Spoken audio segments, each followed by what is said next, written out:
a small village on the edge of a vast green land, life was simple and steady. The people there lived close to nature, relying on farming, hunting, and crafting to survive. They were proud of their traditions and rarely questioned the way things had always been done. Among them was Nathan, a young man who spent most of his days working the fields under the warm sun.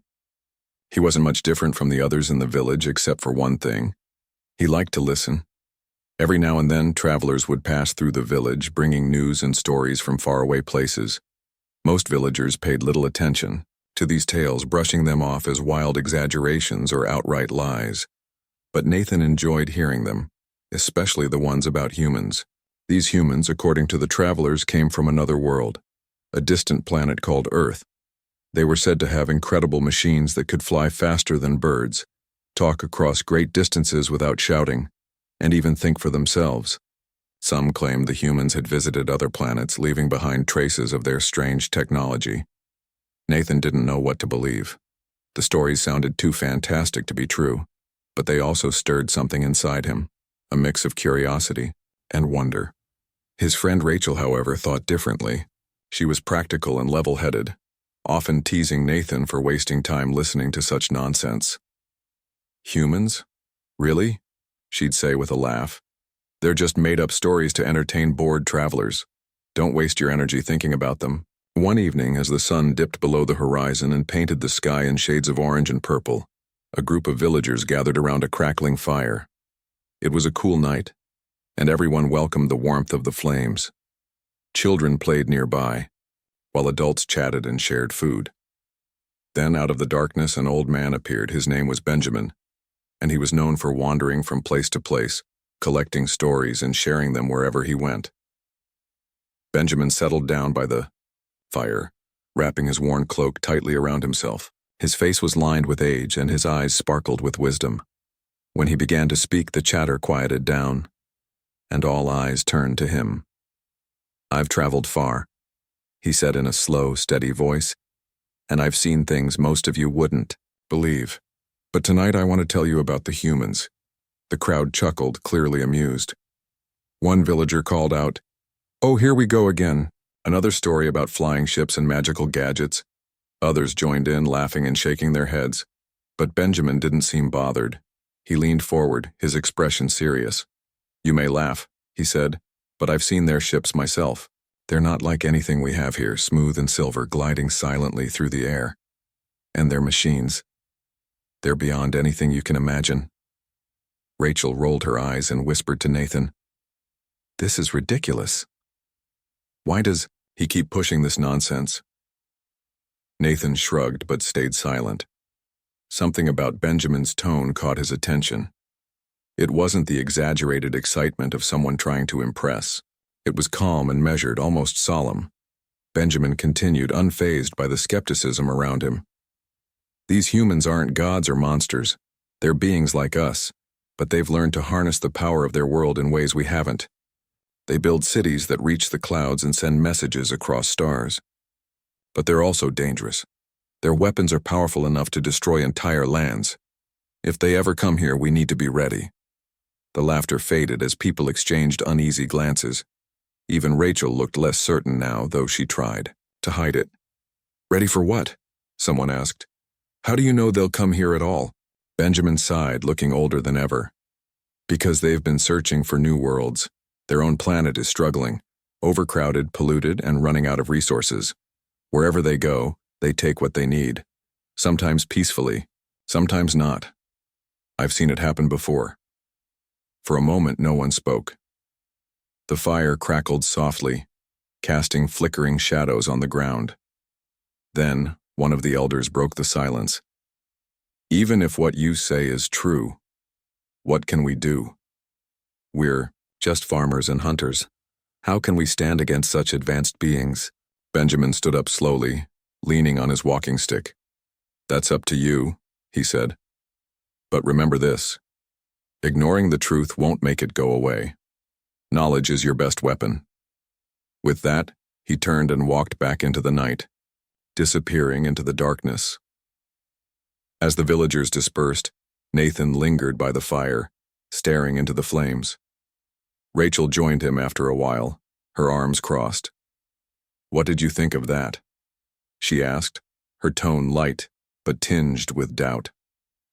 "Don't know," Nathan admitted. "Maybe he's right. Maybe we should pay attention, just in case." Rachel shook her head, though her usual confidence seemed shaken. "It's probably just another tall tale. Still..." She trailed off, looking toward the horizon where the stars began to twinkle faintly. "Still, it makes you wonder, doesn't it?" Nathan nodded, feeling a strange weight settle over him. Wondering was easy. Preparing for the unknown, that was something else entirely. Weeks passed after Benjamin's visit, and life in the village returned to its usual rhythm. The villagers went back to their daily routines, tending to crops, mending tools, and caring for their families. Nathan tried to push the old man's warnings out of his mind, but something about them lingered. He found himself glancing at the sky more often, wondering if it was truly empty, or if unseen eyes were watching from above. Rachel, on the other hand, seemed to have forgotten all about it. She teased Nathan whenever he brought it up, telling him he was letting his imagination run wild. Then, strange things began to happen. It started with small, unexplainable occurrences. Farmers reported seeing unusual lights hovering over their fields at night. At first, they thought it might be fireflies or reflections from the moon, but the lights moved in patterns that didn't match anything natural. They darted back and forth, sometimes disappearing entirely before reappearing somewhere else. One farmer claimed he heard a low hum when the lights passed overhead, though no one believed him until others started hearing it too. Fishermen added to the growing mystery. They spoke of massive shadows moving beneath the surface of the nearby ocean, far larger than any sea creature known to Kalis. The water rippled unnaturally, as if disturbed by something heavy just below. Some swore they saw fins breaking the surface, but they were too smooth and metallic-looking to belong to any fish. Even Rachel couldn't ignore the signs anymore. One evening, as she walked home from the weaving shed, she spotted something streaking across the sky. It was fast, faster than any bird, and left behind a faint trail of light. She froze, staring until it vanished beyond the horizon. When she told Nathan about it the next day, her voice trembled slightly. "I don't know what it was," she admitted, but it wasn't normal. Nathan decided it was time to investigate. He didn't want to alarm anyone, but he felt a responsibility to find answers. He approached Emily, a young mechanic who lived on the edge of the village. Emily had always been fascinated by machines, spending hours tinkering with broken tools and trying to understand how they worked. If anyone could make sense of what was happening, it was her. "Have you noticed anything strange lately?" Nathan asked when he found her in her workshop, surrounded by gears and scraps of metal. Emily looked up, brushing her hands on her apron. "Strange? Like what?" He explained the lights, the shadows, and the object Rachel had seen in the sky. To his surprise, Emily nodded thoughtfully. "Actually, I have noticed something," she said. "A few days ago, I went into the forest to gather wood. I found these weird pieces scattered near the riverbank." She reached under her workbench and pulled out a small bundle wrapped in cloth. Carefully, she unwrapped it to reveal several fragments of smooth, silvery material. Nathan picked one up, turning it over in his hands. It was unlike anything he'd ever seen. The surface was cool to the touch and completely smooth without seams or edges. It felt lighter than it should have been, almost weightless. "What is this?" he asked. "I don't know," Emily replied, "but it's not from around here. Nothing we make looks like this, and look." She pointed to one of the larger pieces which had faint markings etched into its surface. They weren't letters or symbols anyone recognized, but they glowed, faintly when touched. The discovery sent a shiver down Nathan's spine. Whatever this was, it wasn't natural. "We need to check it out," he said firmly. "If there's more of this stuff out there, maybe we can figure out where it came from." That afternoon, Nathan and Emily set off toward the forest, following Emily's directions to where she'd found the fragments. The journey was quiet, the only sounds coming from the rustling leaves and distant birdsong. As they ventured deeper, the air grew cooler, and the sunlight filtered through the thick canopy and dappled patches. They reached the riverbank and began searching the area. It didn't take long to find more pieces. Some were half buried in the mud, while others lay partially hidden under rocks. Emily knelt beside one particularly large fragment, examining it closely. "This isn't random debris," she murmured. "These pieces fit together somehow. See how the edges align?" Nathan crouched beside her, studying the fragments.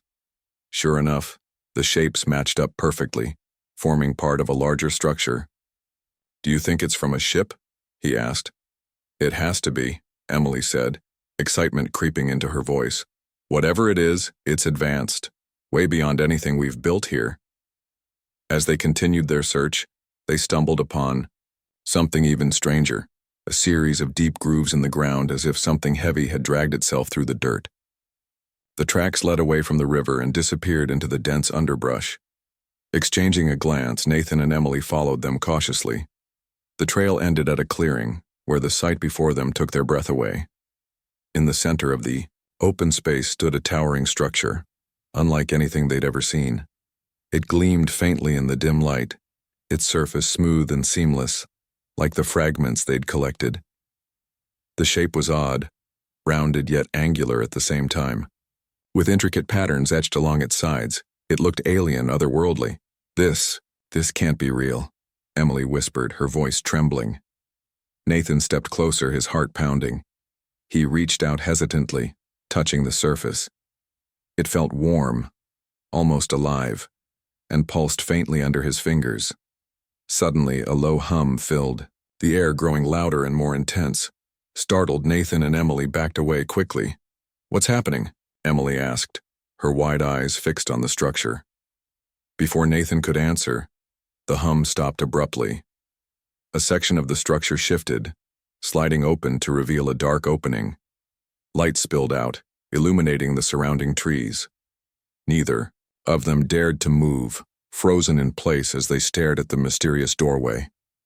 For a moment, nothing happened. Then, a soft whirring sound emerged from within, followed by movement. Something, or someone, was coming. Nathan and Emily stood frozen, their eyes locked on the dark opening in the strange structure. The whirring sound grew louder, and a faint glow began to spill out, casting long shadows across the clearing. Neither of them dared to speak or move. Their hearts raced as they waited to see what would emerge. Finally, a figure stepped out. It wasn't like anything they had ever seen before. The being was tall and slender, its body covered in sleek, metallic armor that shimmered faintly in the dim light. Its face was hidden behind a smooth, reflective mask, and its movements were smooth and precise, almost mechanical. In one hand, it held a glowing device that pulsed with a soft, rhythmic light. The creature paused, tilting its head slightly as if studying them. Then, without warning, it raised the glowing device and pointed it toward Nathan and Emily. A beam of light shot out, enveloping them in a warm, golden glow. They flinched, expecting pain or some kind of attack, but instead, they felt nothing. Just a strange, tingling sensation that passed through their bodies. "What is this?" Emily whispered, her voice trembling. "I don't know," Nathan replied, his own voice barely audible. "But we need to stay calm." The being lowered the device and took a step closer. It made no threatening gestures, but its presence alone was enough to keep them rooted in place. After a moment, it reached up and tapped the side of its mask. A series of soft, melodic tones filled the air, followed by a distorted voice that sounded both human and alien at the same time. "Who are you?" the voice asked, broken and halting as if struggling to form the words. Nathan swallowed hard, trying to steady his nerves. "We're from the village," he said slowly, pointing back in the direction they had come. "We live nearby." The being tilted its head again, processing the information. Then it tapped its mask once more, and the voice spoke again. "Why, here. We came looking for answers," Nathan said, glancing at Emily for support. She nodded, though her hands were clenched tightly at her sides. "We found pieces of something," Pieces like your ship. The being seemed to understand. It gestured toward the structure behind it, then pointed to the fragments Nathan and Emily had collected. Our craft, it said simply. So it is yours? Emily blurted out, unable to contain her curiosity. What happened? Why is it here? The being hesitated as if unsure how to respond. Finally, it tapped its mask again and spoke. Damage occurred. We repair. Nathan frowned, trying to piece together what the creature meant. You crashed? He asked. The being nodded slightly. Yes. Crash. Emily glanced at Nathan, her mind racing. Do you need help? She asked cautiously. Can we do anything? The being considered this for a moment, then shook its head. No, assistance needed, but caution advised. Caution? Nathan repeated. Why? Before the being could answer, the ground beneath them trembled slightly. The hum from the structure grew louder, and the opening began to close. The being turned back toward it, signaling that the conversation was over. Without another word, it stepped inside, and the doorway sealed shut with a soft hiss. For a long moment, Nathan and Emily just stared at the now smooth surface of the structure, their minds reeling. What just happened? Emily finally asked, breaking the silence. I don't know, Nathan admitted. But I think we just met one of the humans. They didn't seem dangerous, Emily said, her voice still shaky. Just lost. Maybe. Nathan said thoughtfully, but we should tell the others about this. Everyone needs to know. When they returned to the village, the news spread quickly. At first, people didn't believe them. A metal man in the forest? Rachel scoffed when Nathan told her. You expect us to believe that? It's true, Nathan insisted. We saw it with our own eyes, and it talked to us. Rachel crossed her arms, clearly skeptical. Even if it is true, why does it matter? What does it have to do with us? It matters because they're here, Nathan said firmly. And if they're repairing their ship, they might not leave anytime soon. His words sparked a heated debate among the villagers. Some, like Emily, believed Nathan and thought they should prepare for the possibility of more encounters. Others, led by Rachel, argued that the story was too far-fetched to take seriously. We don't even know if it's real, Rachel said during one particularly tense gathering. Why should we waste time worrying about something we can't prove? But the skepticism didn't last long. Over the next few days, more strange events unfolded. Lights continued to appear in the sky, brighter and closer than before. Strange symbols began appearing carved into trees near the edge of the forest, glowing faintly in the dark. And then there were the sounds, low droning noises that seemed to come from nowhere and everywhere at once. One night, a group of hunters claimed to have seen the beings up close. According to them, 3 of the armored figures had been standing near the riverbank, examining the water with their glowing devices. When the hunters approached, the beings turned to face them but made no aggressive moves. Instead, they simply watched, their masks reflecting the moonlight. The hunters described feeling both awe and fear, unable to look away until the beings finally disappeared into the trees. This account silenced even the most stubborn doubters. The villagers gathered in the square, their faces etched with worry. What do we do now? Someone asked. If they're really here, what happens next? Nathan stepped forward, addressing the crowd. We don't know much yet, but we can't ignore this anymore. These beings, they're not like us. Their technology is beyond anything we've ever seen. If they wanted to hurt us, they could have done it already. But they haven't. That has to mean something. Rachel, who had been quiet until now, spoke up. So what are you suggesting? That we sit around and wait for them to make the first move? No, Nathan said. I'm saying we need to learn more. We need to understand why they're here and what they want. Maybe we can find a way to communicate with them. And if they don't want to talk, Rachel countered, what if they decide they don't need our permission to take what they want? Her question hung heavy in the air, leaving everyone uneasy.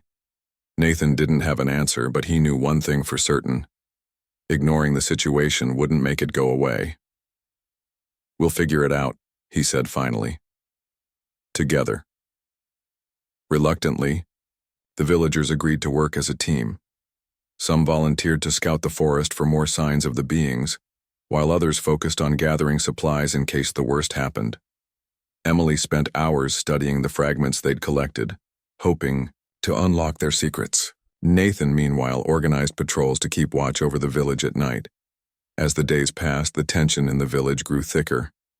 The beings hadn't shown themselves again, but their presence was undeniable. Every new discovery, the tracks, the symbols, the lights, reminded the villagers that they were no longer alone. For the first time in generations, the people of Kalis faced a challenge unlike any they had encountered before, and deep down, Nathan couldn't shake the feeling that this was only the beginning. The days turned into weeks, and the villagers of Kalis grew more anxious with each passing moment. The beings had not returned to the clearing, but their presence was felt everywhere. Strange lights continued to hover over the fields at night, casting eerie shadows across the land. Footprints, too large and heavy to belong to any animal, appeared near the riverbanks and in the forest. The glowing symbols carved into trees began spreading closer to the village, as if marking some kind of boundary.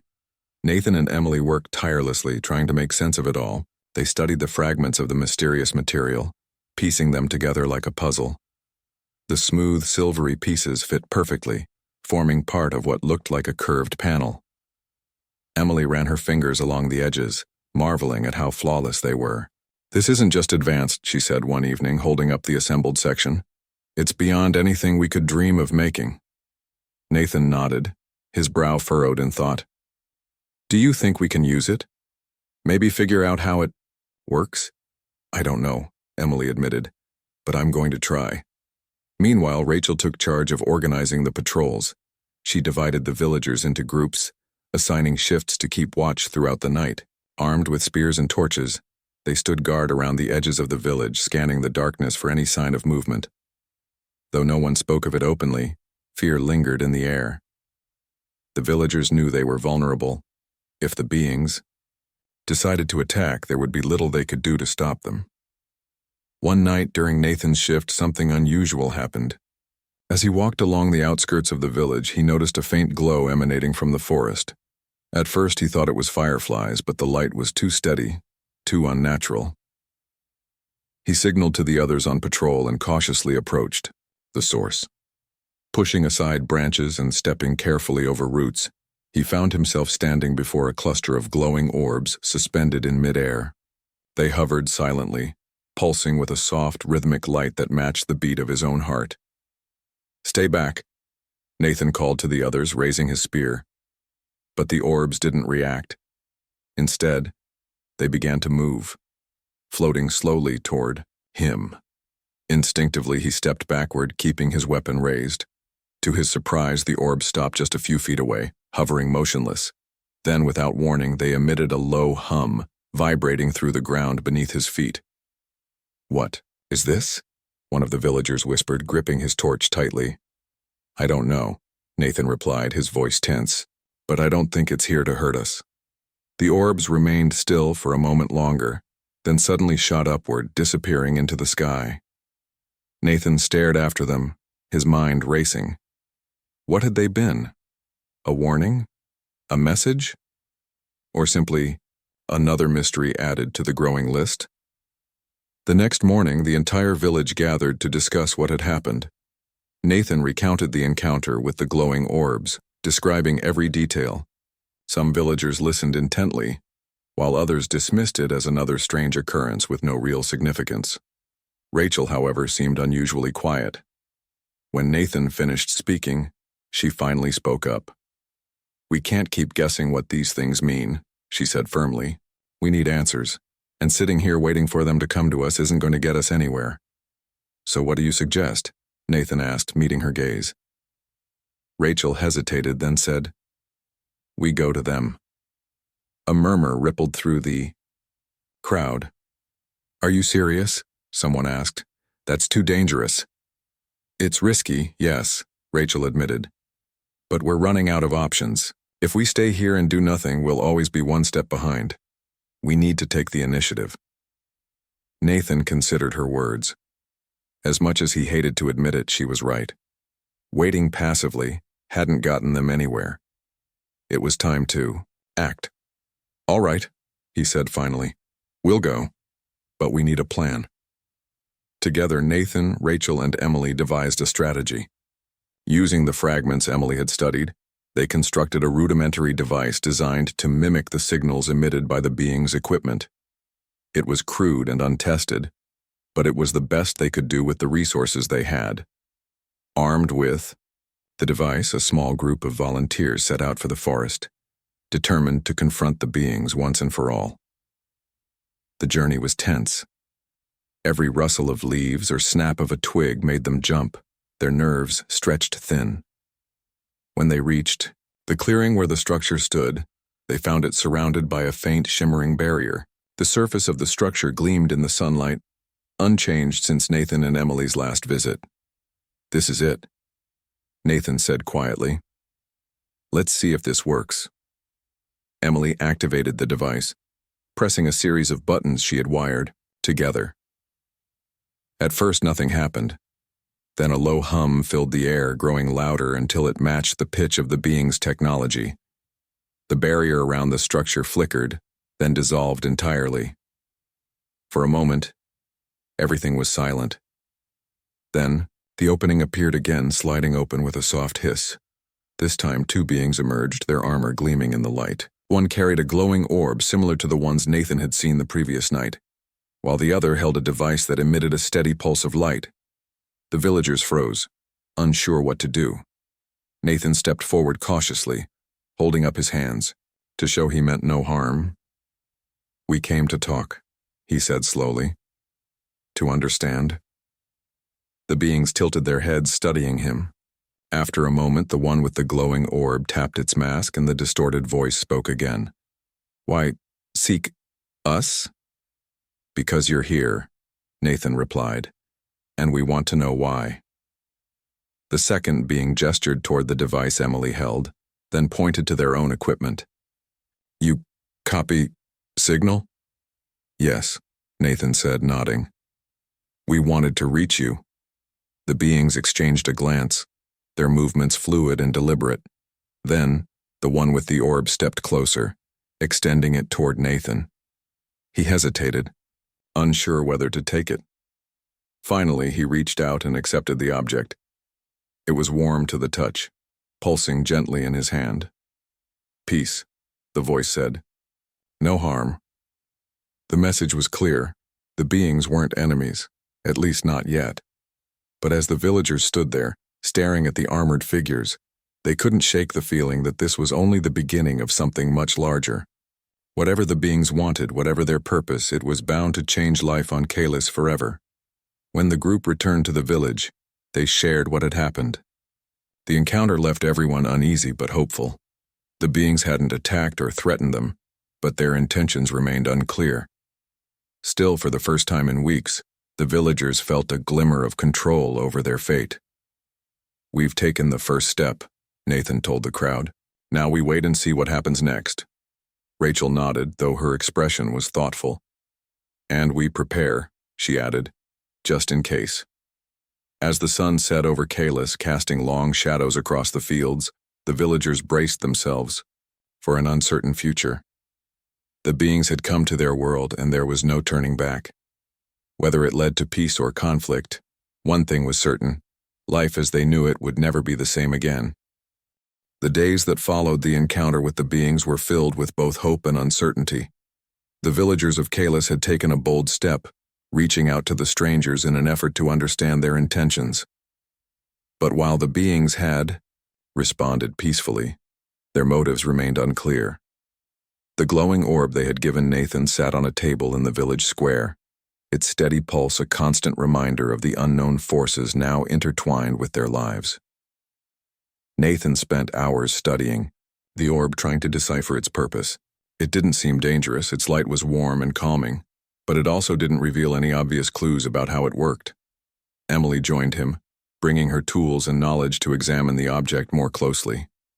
It's like nothing we've ever seen, she said one afternoon, turning the orb over in her hands. But I think it's meant to communicate. Communicate what?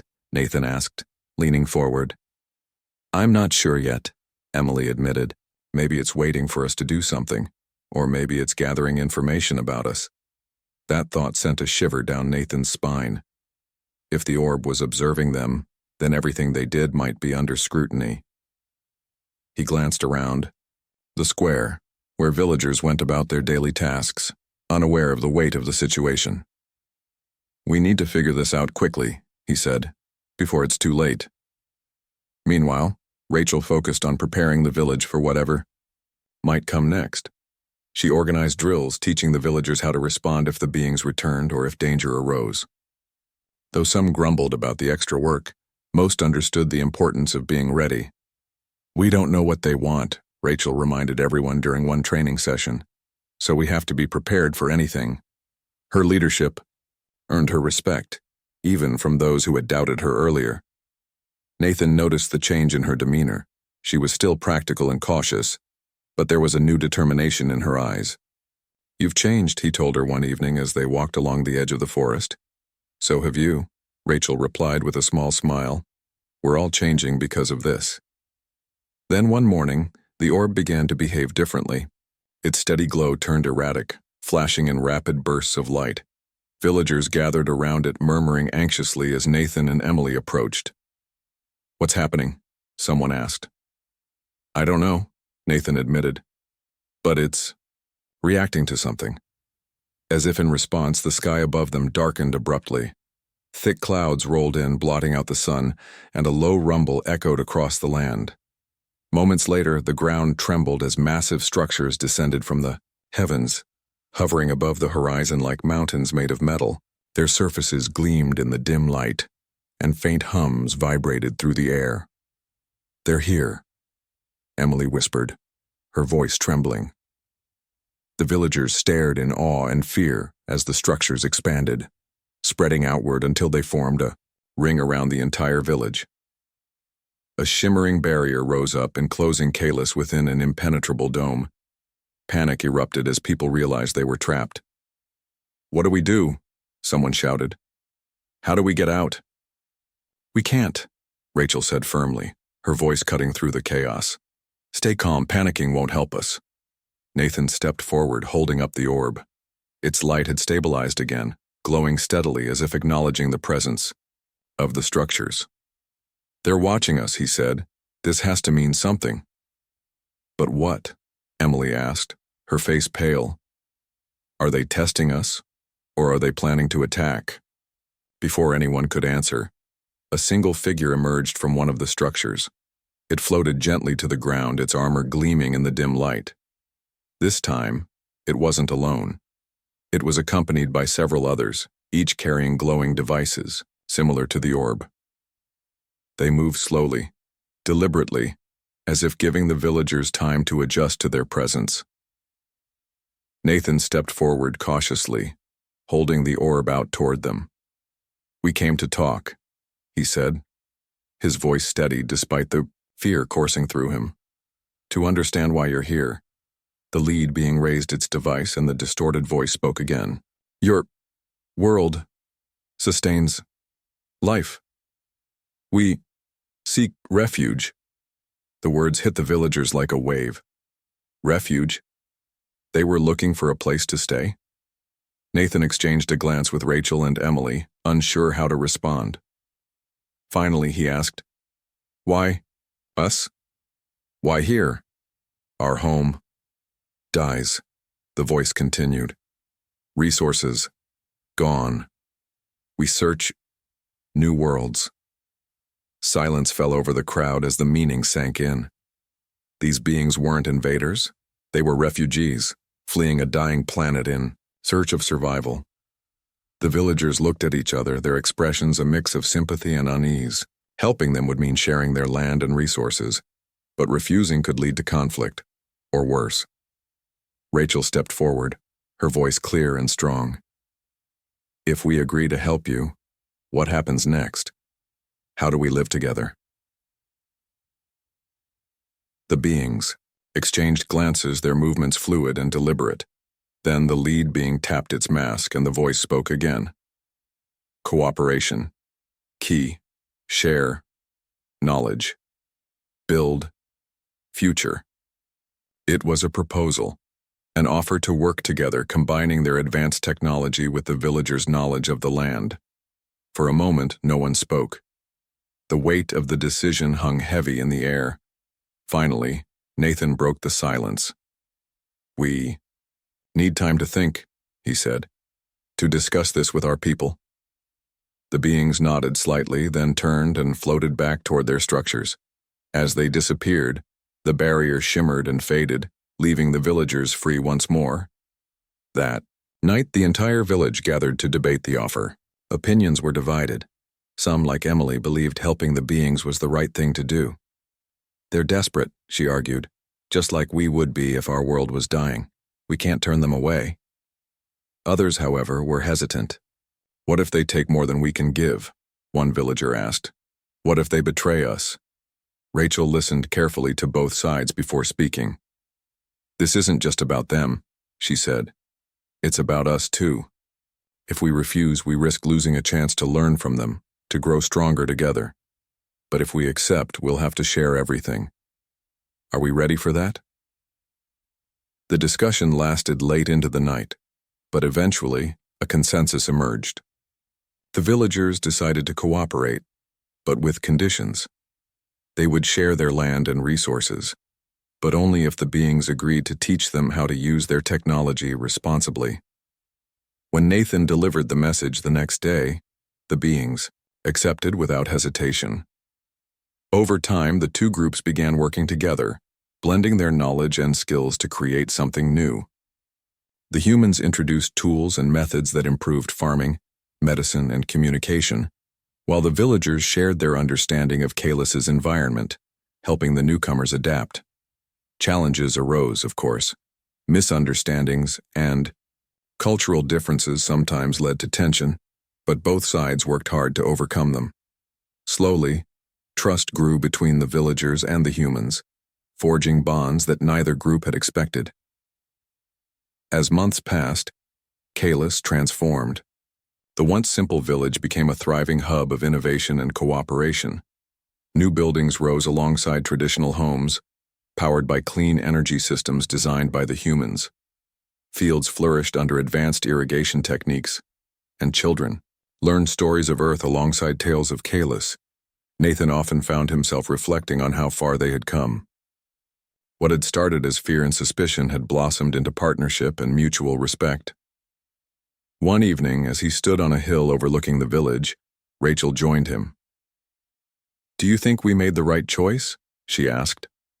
"I think so," Nathan replied, gazing at the glowing lights of the structures in the distance. "It wasn't easy, but look at what we've built together." Rachel smiled softly. Maybe Benjamin was right after all. Maybe the humans aren't just stories. They're a part of our story now. Nathan nodded, feeling a sense of peace settle over him. The road ahead wouldn't always be smooth, but for the first time in a long while he felt hopeful. Together, they had faced the unknown and found a way to make it their own.